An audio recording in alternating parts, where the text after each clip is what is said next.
하나님의 말씀 보시겠습니다. 하나님의 말씀은 야고보서 3장 1절부터 12절까지의 말씀입니다. 야고보서 3장 1절부터 12절까지의 말씀입니다. 제가 가진 성경 신약성경 373페이지에 있습니다. 다 찾으신 줄 알고 하나님의 말씀을 제가 봉독해 드립니다. 내 형제들아, 너희는 선생된 우리가 더 큰 심판을 받을 줄 알고 선생이 많이 되지 말라. 우리가 다 실수가 많으니 만일 말에 실수가 없는 자라면 곧 온전한 사람이라 능히 온몸도 굴레 씌우리라. 우리가 말들의 입에 재갈 물리는 것은 우리에게 순종하게 하려고 그 온몸을 제어하는 것이라. 또 배를 보라. 그렇게 크고 광풍에 밀려가는 것들을 지극히 작은 키로서 사공의 뜻대로 운행하나니 이와 같이 혀도 작은 지체로 돼 큰 것을 자랑하도다. 보라, 얼마나 작은 불이 얼마나 많은 나무를 태우는가. 혀는 곧 불이요 불의의 세계라. 혀는 우리 지체 중에서 온몸을 더럽히고 삶의 수레바퀴를 불사르나니 그 사르는 것이 지옥불에서 나느니라. 여러 종류의 짐승과 새와 벌레와 바다의 생물은 다 사람이 길들일 수 있고 길들여 왔거니와 혀는 능히 길들일 사람이 없나니 쉬지 아니하는 악이요 죽이는 독이 가득한 것이라. 이것으로 우리가 주 아버지를 찬송하고 또 이것으로 하나님의 형상대로 지음을 받은 사람을 저주하나니 한 입에서 찬송과 저주가 나오는도다. 내 형제들아, 이것이 마땅하지 아니하리라.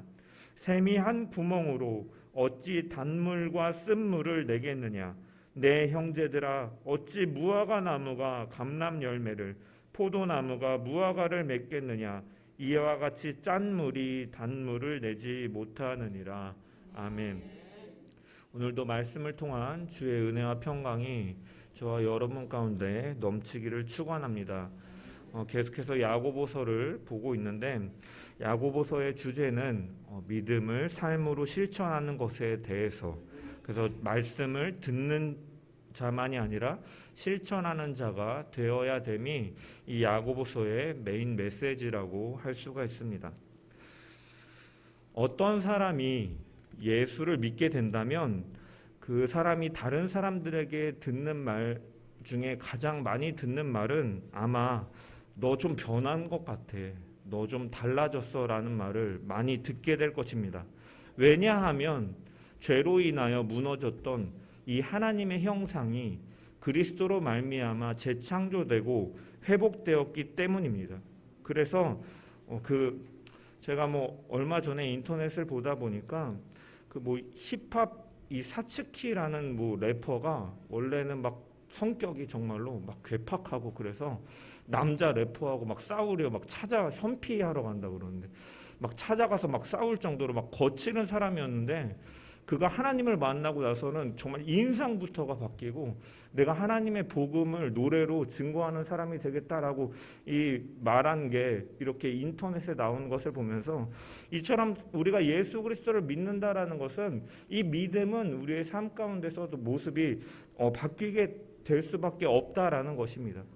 그래서 야고보 사도는 1장 18절에 보면 이 그리스도인에 대해서 어떻게 말하느냐, 진리의 말씀으로 태어난 존재다라고 정의하였던 것입니다. 그가 그 피조물 중에 우리로 한 첫 열매가 되게 하시려고 자기의 뜻을 따라 진리의 말씀으로 우리를 낳으셨느니라. 아멘. 다시 태어났다라는 것이죠. 진리의 말씀으로.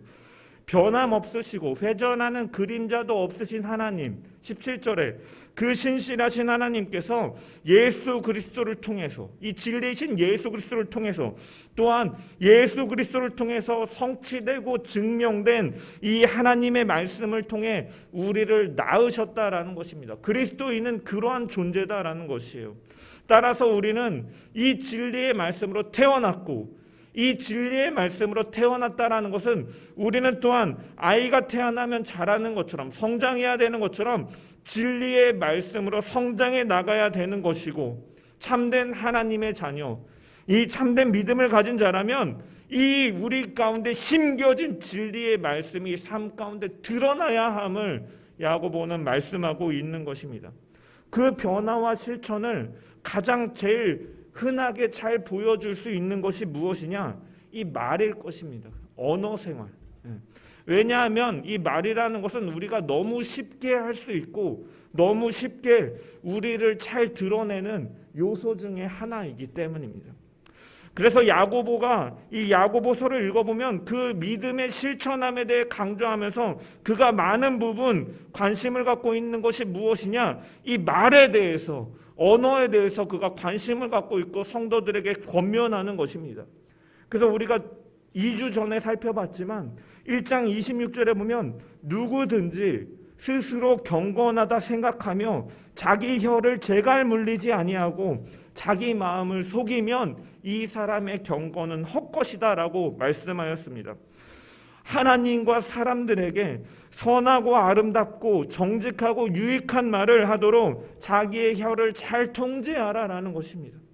그리고 이 그리스도인의 말, 이 언어에 대해서 야고보는 단순히 그리스도인의 인성이나 품성의 문제가 아니라 믿음의 문제하고 연결시키고 있다라는 것이에요. 믿음의 차원에서 바라보고 그 혀에 재갈을 물리는 사람이 경건한 사람이다. 그렇지 않으면 헛된 것이다 라고 죄의 문제로 말하고 있다라는 것이에요. 이 부분에 대해서 오늘 본문은 그 말씀을 확장해서 1장 26절의 말씀을 확장해서 그리스도인의 언어에 대해서, 말에 대해서, 혀에 대해서 길게 다루고 있는 부분입니다. 우리가 읽은 1절부터 12절 이 전체의 메시지가 이 하나의 주제예요. 사실 다른 게 없고 이 하나의 주제일 정도로 중점적으로 다루고 있다라는 것입니다. 왜냐? 이 문제는 교회 공동체에 있어서 굉장히 중요한 문제였기 때문에 성도의 올바르지 못한 언어 생활이 얼마나 파괴적인 결과를 낳을 수 있는지에 대해서 강조하면서 너희가 그리스도인의 언어 생활, 이 말에 대해서 유의하고 조심하고 절제하라라는 것입니다. 그래서 1절에 이렇게 권면하고 있습니다. 우리 1절의 말씀을 다시 한번 좀 읽어보겠습니다. 시작.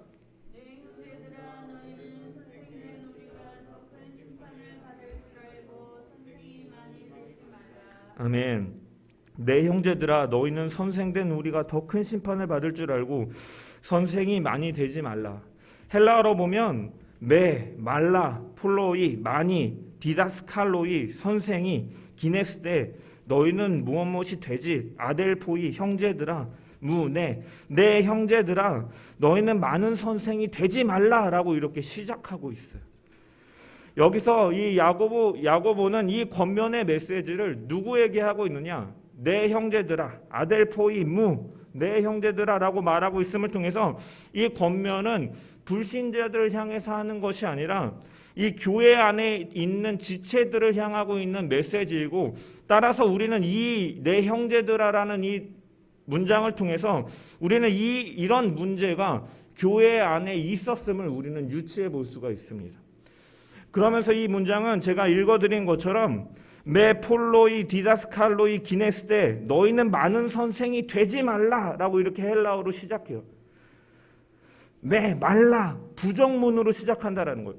여러분, 이 부정문으로 시작되는 이 문장의 유형은 언제 쓰이냐면요, 어떤 주제를 굉장히 강조할 때 사용되어지는 문장의 형태예요.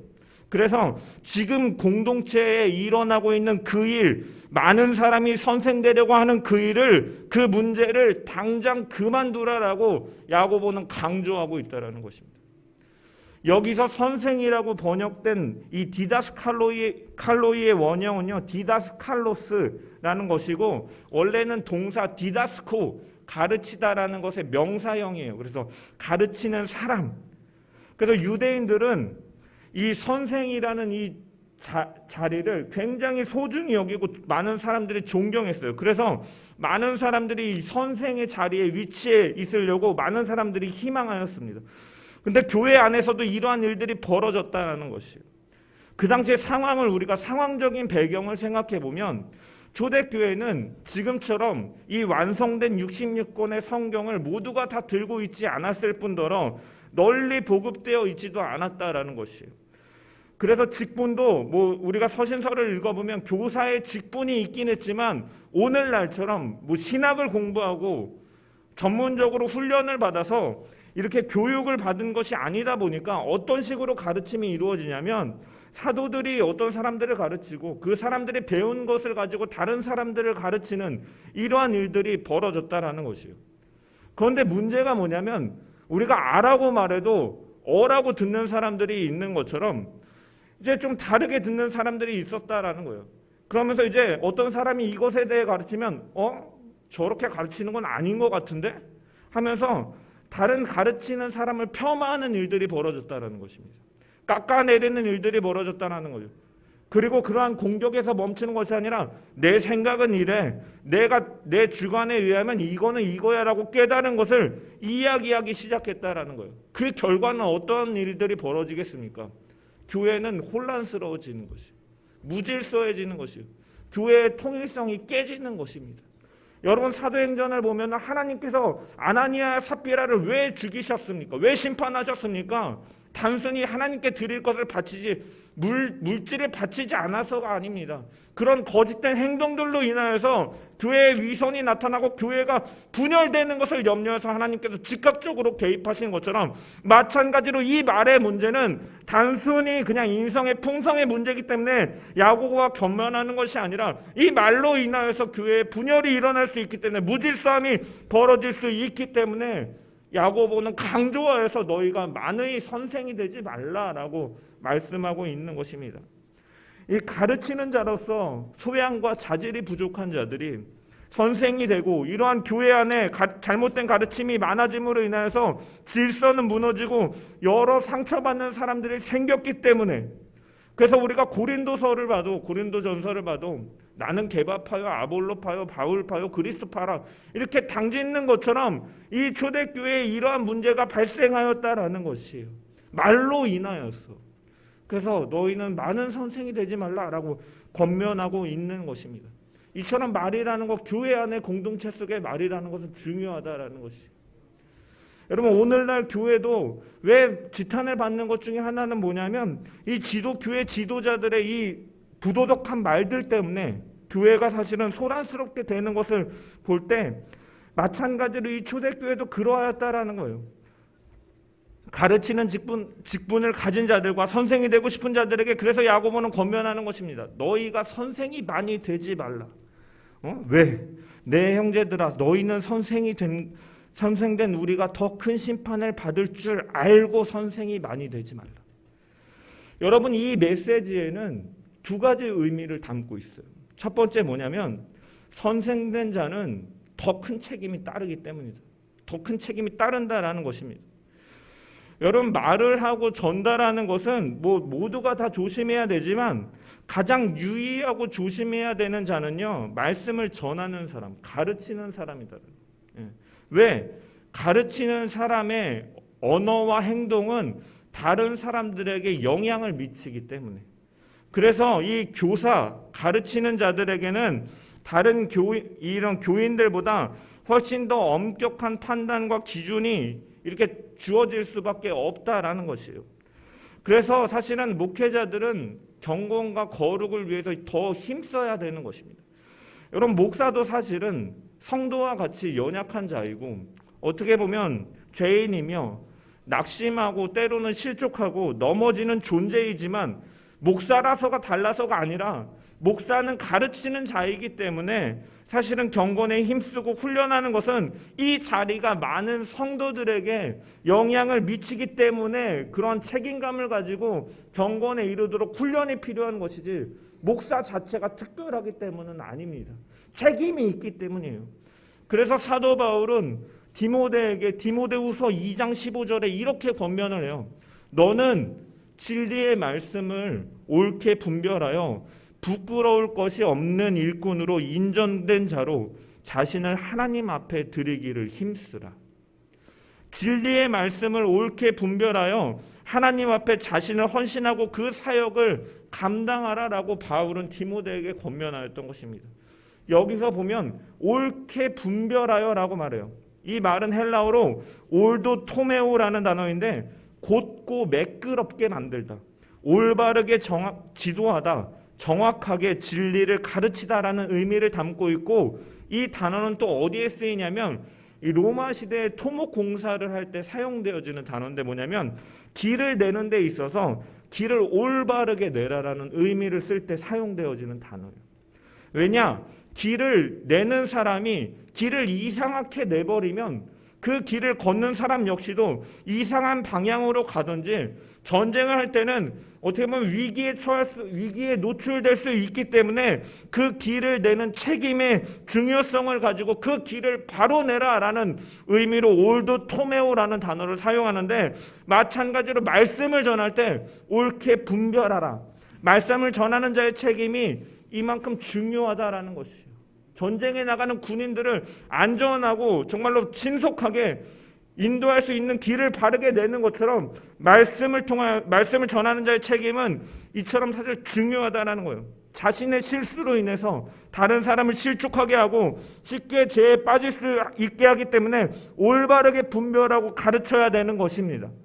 그래서 우리는 사실 교회 지도자들, 직분을 맡은 자들, 이러한 모든 자들이 사실은 하나님과 사랑 앞에서 항상 우리는 이 말함에 있어서 우리는 절제하고 또한 이렇게 많은 선생이 되지 않도록 우리는 주의하고 유의해야 된다라는 것이에요. 이 말씀은 두 번째 의미로 목회자들에게만 적용되는 것이 아니라 모든 자들에게 해당되는 말씀이에요.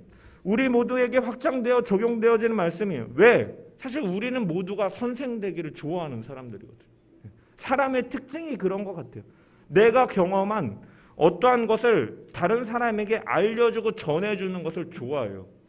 그래서 막 우리가 고대의 이런 벽화들 이런 거를 보면 자신들의 생활 양식이나 풍습이나 이런 것들을 벽화를 통해서 발견할 수가 있고, 그런 여러 기록들을 통해서 우리가 후대의 그 사람들의 그런 문화나 그런 어떤 행동들을 우리가 이해할 수 있는 것처럼, 사람들은요, 인간은 선생되는 것을 즐겨한다라는 거예요. 그래서 그러다 보니까 하다못해 영화를 볼 때도 먼저 영화 본 사람들이 아직 영화 안 본 사람들한테 줄거리와 막 그 반전 내용까지도 다 얘기해주는 그런 스포를 저지르기도 하는데, 특히 우리가 그리스도인이 되었다라는 것은 말씀을 우리가 또 접하고 읽다 보니까 이 복음을 가르치고 전해야 된다라는 이러한 사명감에 사로잡히게 되는데, 그러다 보니까 우리가 가르치고자 하는 욕망에 사로잡힐 때가 많이 있다라는 것이에요.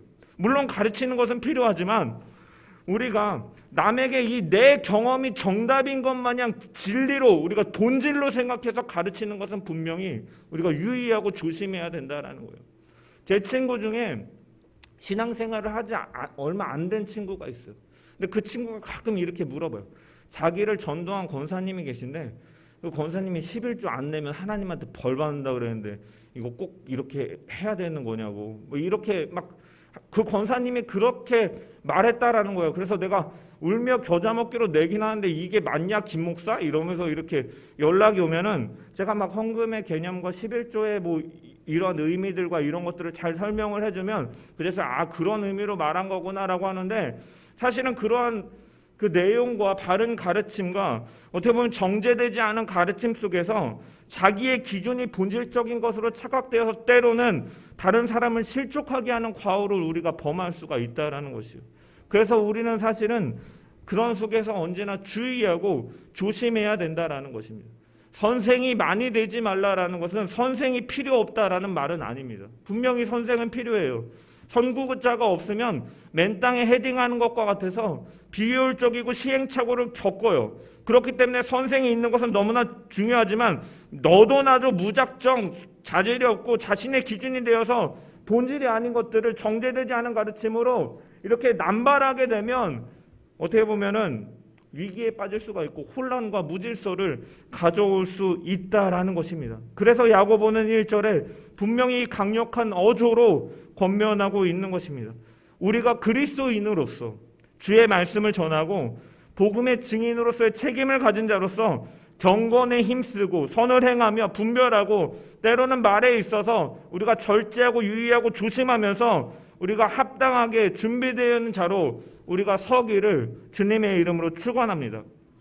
이처럼 야고보는 이 말의 위험성에 대해서 잘 알고 있었습니다. 그래서 2절에 보면 교회 공동체가 이 건강하게 유지되기 위해서 온 교인이 서로 말조심을 할 것에 대해서 권면하고 있는 것입니다. 2절의 말씀을 우리가 다 같이 한번 읽어보겠습니다. 시작.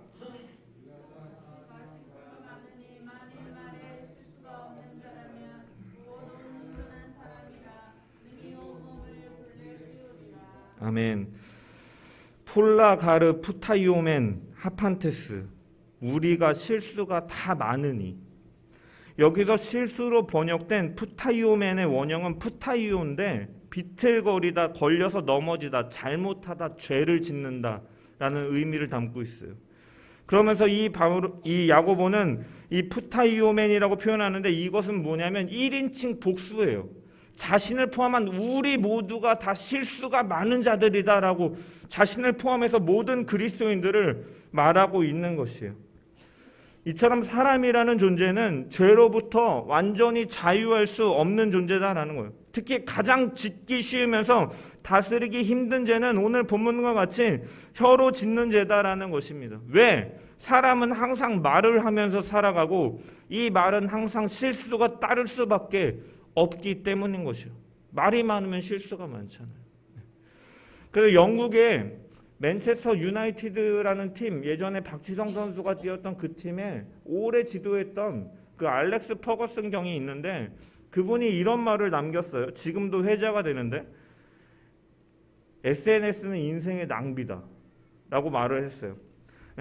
그 SNS에 남기는 어떻게 보면 쓸데없는 말들이 자신의 잘못이나 과오를 드러나게 하고 그것이 자신의 인생의 발목을 잡기 때문에 그 SNS는 인생의 낭비다라고 그가 말한 것이 지금도 네티즌들 사이에서 회자가 되는데, 쉽게 말해서 말을 줄이고 조심하라라는 현대판 격언과 같은 것이에요. 이 말은.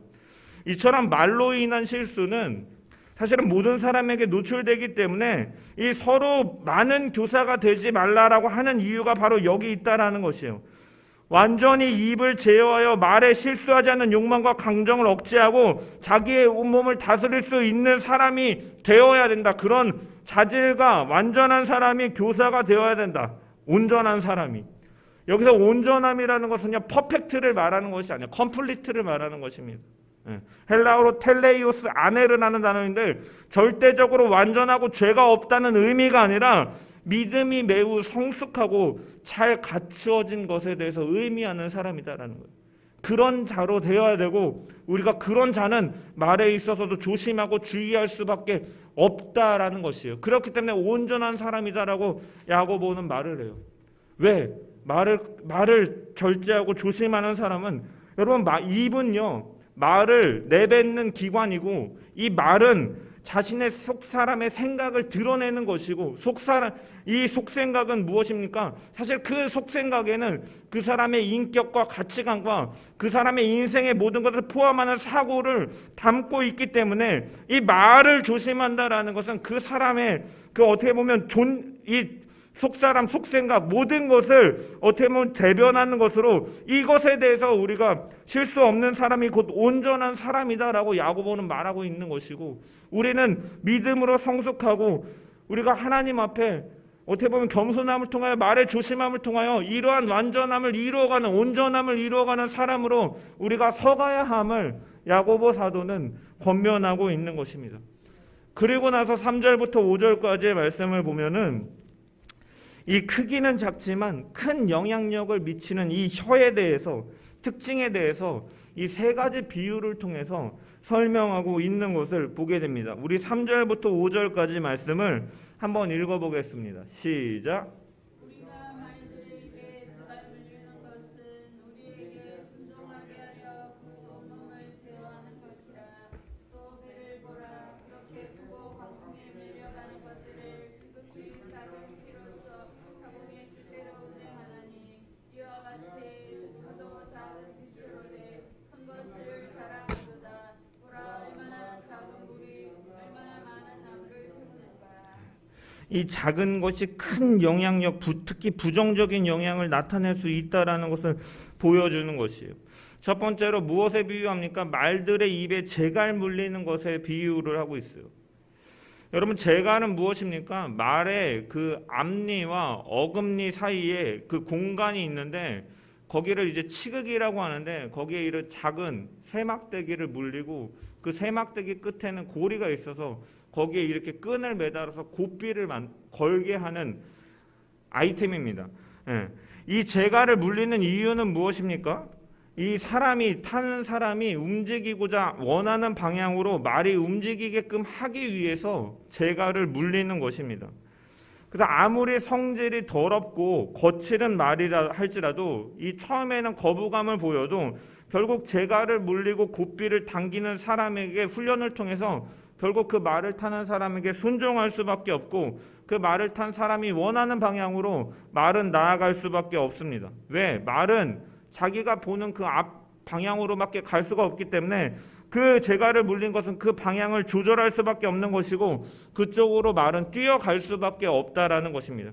어떻게 보면 이 재갈이라는 것은 작은 세막대기에 불과한 것이지만 그 크고 힘 좋은 말들을 움직이는 힘이 있다라는 것이에요. 마찬가지로 사람의 혀는 그러한 힘이 있다라는 것입니다.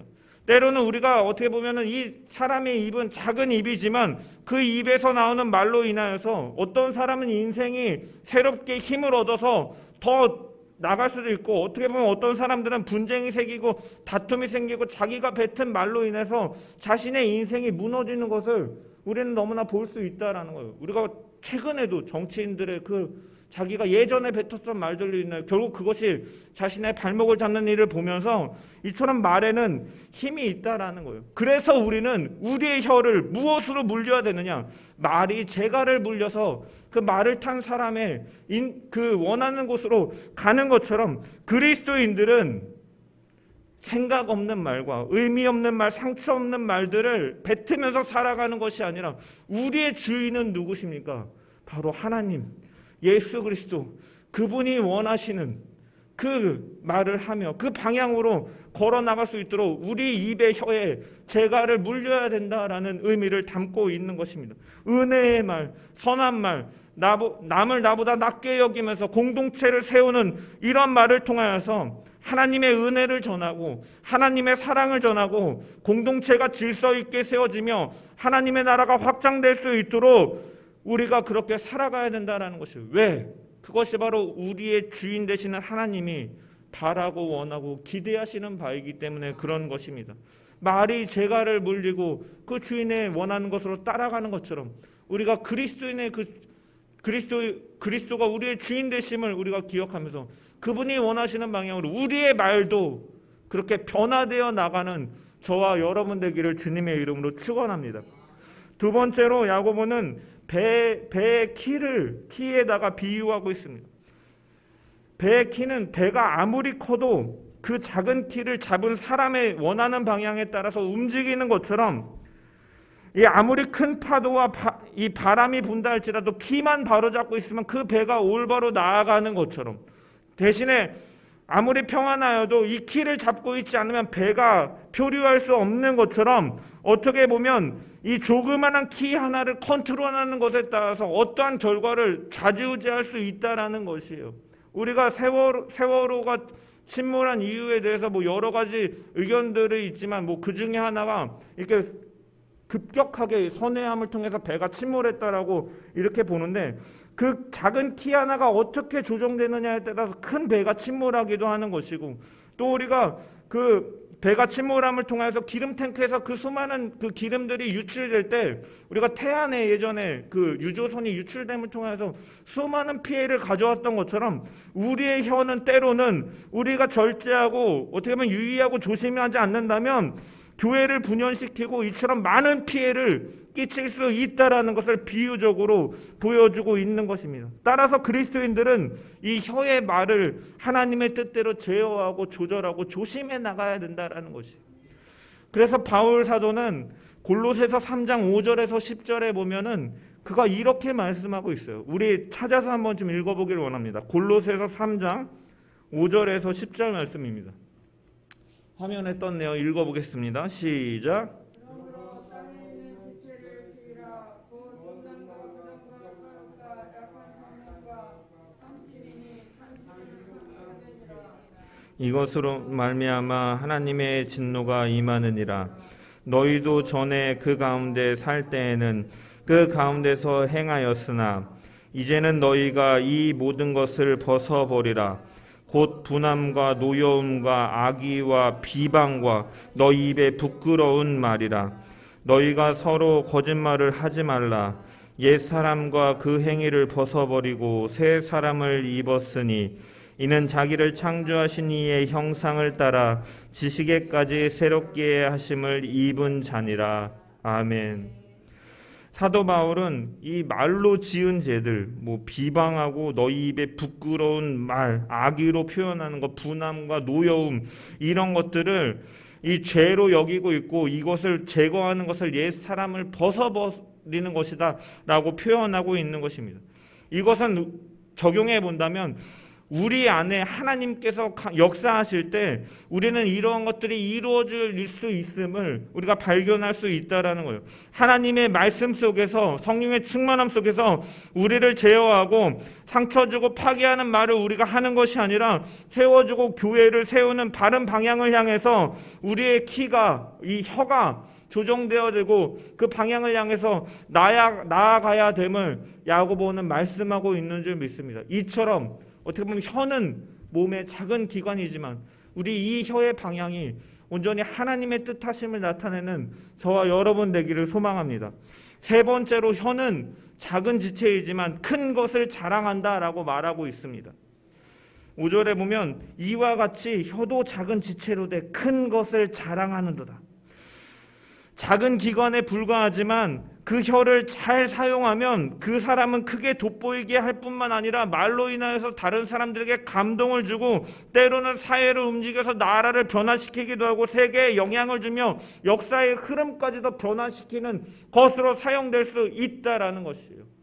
히틀러가 그 독일에 전쟁을 일으킬 때 그가 언변이 너무나 뛰어나서 그가 이렇게 연설을 하게 되면 많은 그 청년들이 그 뜻에 자기의 생명과 자기의 인생까지 내걸으면서 전쟁을 하는데 그것이 잘못된 것인지도 모르고 그러한 불 속에서 뛰어 들어갔던 것처럼 이 혀는 작은 지체지만 어떻게 보면 큰 영향력을 행할 수 있다라는 것입니다. 그래서 야고보는 5절 하반절부터 8절까지 그 혀가 부정적이고 악한 영향력이 얼마나 클 수 있는가에 대해서 언급하면서 말을 조심해야 될 것을 계속해서 경고하는 것입니다. 먼저 5절 하반절에 보면 보라, 얼마나 작은 불이 얼마나 많은 나무를 태우는가. 여러분, 우리가 겨울철에 종종 등산객들이 등산을 하다가 이 버린 담배꽁초로 인하여서 산불이 일어나는 것을 우리가 경험했습니다. 수십 년, 수백 년 이렇게 자라났던 큰 나무들이 어떻게 보면 그 콩보다도 작은 담뱃불 하나에 온 산맥이 타는 것을 우리는 경험해봤고, 막 그 불로 인하여서 오래된 문화재들도 타버리는 것들도 우리는 바라보았습니다. 작년이었나요? 호주에서 산불이 나무를 통해서 진화하지 못해가지고 몇 달 동안 산불이 일어남을 통해 그 많은 자연 환경이 파괴되고 그 야생동물들이 그 터전을 잃어가지고 화상을 입고 막 고통스러워하는, 막 코알라가 화상을 입어가지고 고통스러워하는 것을 의료진이 막 이렇게 치료해주는 영상도 보았던 기억이 나는데, 이처럼 혀를 잘못 놀리는 것이 얼마나 끔찍한 것인가, 온 숲을 태우는 불씨 하나와 같은 것이다 라고 비유하여 말씀하고 있다라는 것입니다. 그러면서 6절에 이 혀는 우리의 영혼에도 막대한 피해를 끼칠 수 있는 것이다 라고 말을 하는 거예요. 혀는 곧 불이요, 불의의 세계라. 혀는 우리 지체 중에서 온몸을 더럽히고 삶의 수레바퀴를 불사르나니 그 사르는 것이 지옥불에서 나느니라. 잘못된 혀놀림은 그 사람의 인격과 명예를 더럽힐 뿐만이 아니라 인생 자체를 파멸시킬 수도 있는데, 그렇게 만드는 혀와 언어는 분명히 사람을 지옥으로 가게 만드는 사탄의 역사와 같다라는 것입니다. 지옥불에서 나는 것과 같다라는 거예요. 그러면 여러분, 왜 이처럼 이렇게 혀가, 언어가 우리의 삶 속에서 아주 중요한 역할을 하는가? 우리는 생각해 볼 수가 있는데, 왜 그런가? 하나님께서 그렇게 만드셨기 때문입니다. 우리에게 중요한 지체로 만드셨기 때문입니다. 여러분, 하나님께서는 우리를, 인간을 창조하실 때, 아담을 창조하실 때 하나님의 형상으로 창조하셨습니다.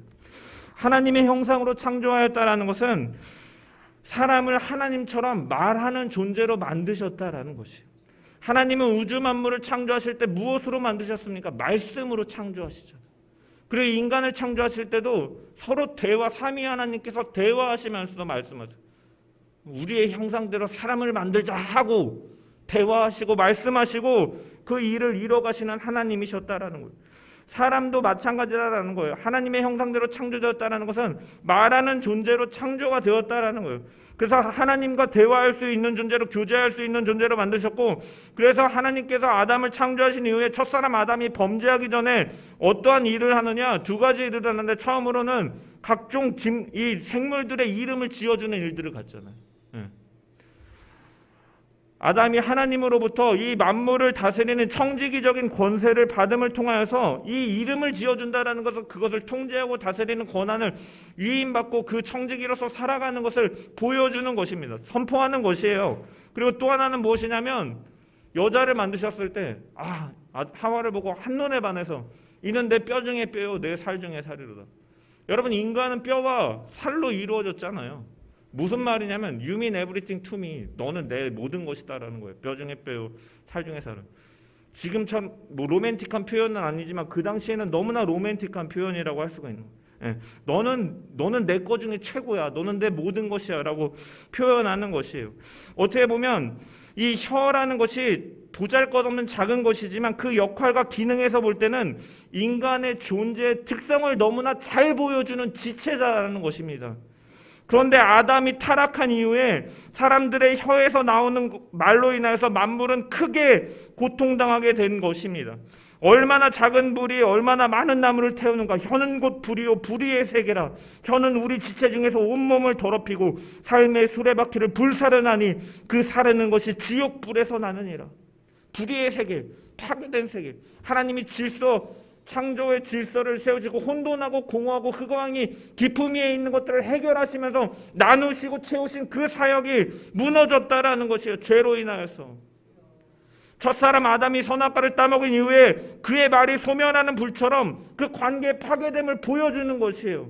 범죄하였을 때 내가 먹지 말라 한 나무의 열매를 먹었느냐라고 말하니까 아담이 뭐라고 말합니까? 이르되 누가 너의 벗었음을 내게 알렸느냐? 내가 내게 먹지 말라 명한 그 나무의 열매를 내가 먹었느냐? 아담이 이르되 하나님이 주셔서 나와 함께 있게 하신 여자 그가 그 나무 열매를 내게 줌으로 내가 먹었나이다. 무슨 의미를 담고 있는 거야? 자기의 잘못은 없다라는 거예요. 내 것 중에 최고, 너는 내 모든 것이야 라고 말했던 여자에게 책임이 1차적으로 있다라는 것이고, 또 무엇을 말해요? 이 여자를 나한테 주신 하나님이 그렇게 하나님한테 책임이 있다라는 거예요. 하나님이 주셔서 나와 함께한 여자, 하나님과의 관계, 그리고 이 사람과의 관계가 파괴된 것을 보여주는 것이에요. 보여주는 것이다라는 거예요. 이것은 옛사람의 습성으로 나타난 이 아담의 모습뿐만이 아니라는 거예요. 옛사람의 우리의 습성 가운데는 이러한 모습들이 종종 나타난다라는 거예요. 우리가 진리의 말씀으로 태어났지만 우리 안에는 옛사람의 습성이 남아있어서 때로는 이 아담과 같이 불의의 세계처럼, 불을 태우는 수레바퀴를 불사르는 불처럼 우리의 입술 가운데 그러한 모습들이 때로는 나타날 때가 있다라는 것입니다. 그래서 9절부터 12절에 야고보는 이렇게 말하는 거예요. 이것으로 우리가 주 아버지를 찬송하고 또 이것으로 하나님의 형상대로 지음을 받은 사람을 저주하나니 한 입에서 찬송과 저주가 나오는도다. 내 형제들아, 이것이 마땅하지 아니하도다. 샘이 한 구멍으로 어찌 단물과 쓴물을 내겠느냐? 내 형제들아, 어찌 무화과 나무가 감람 열매를, 포도나무가 무화과를 맺겠느냐? 이와 같이 짠물이 단물을 내지 못하느니라.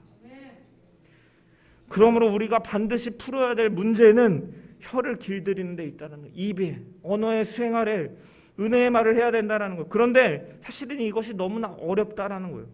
사실은 불가능하다고까지도 사실 야고보도 이야기해요.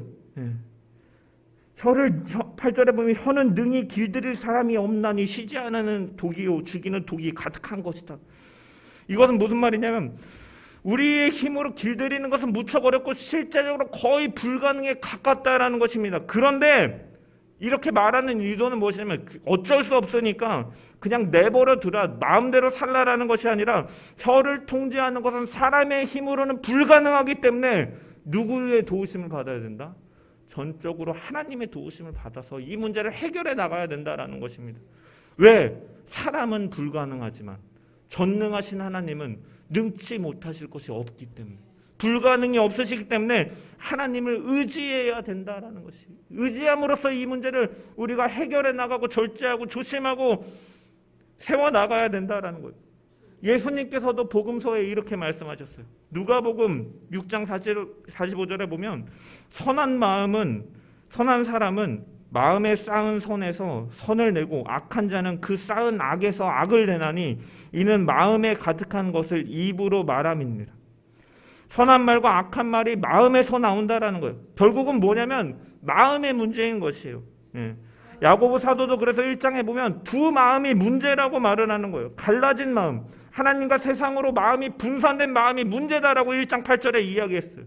어떤 때는 하나님을 찬송하고 이웃에게 유익한 말을 하고, 그러다가 어떤 때는 돌변해서 불평과 불만이 가득한 말을 쏟아내고 하나님의 형상대로 창조된 우리의 형제 이웃을 저주하고 상처를 입히고 하나님께 투정하고 불만과 불평을 쏟아내는 그러한 모습이 사실은 말에만 있는 것이 아니라 그 중심에는 우리의 마음이 두 마음으로 갈라졌기 때문인 것이에요.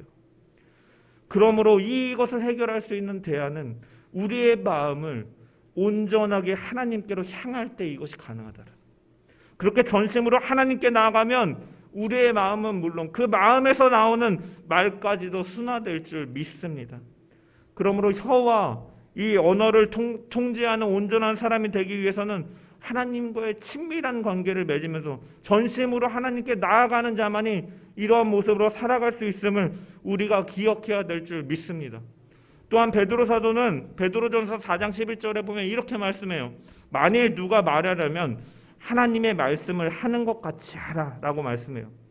그리고 야고보 사도는 그 말씀이 성도의 마음에 이미 심겨져 있다라고 선언했어요. 야고보서 1장 21절, 그러므로 모든 더러운 것과 넘치는 악을 내버리고 너희 영혼을 능히 구원할 바와 마음에 심어진 말씀을 온유함으로 받으라.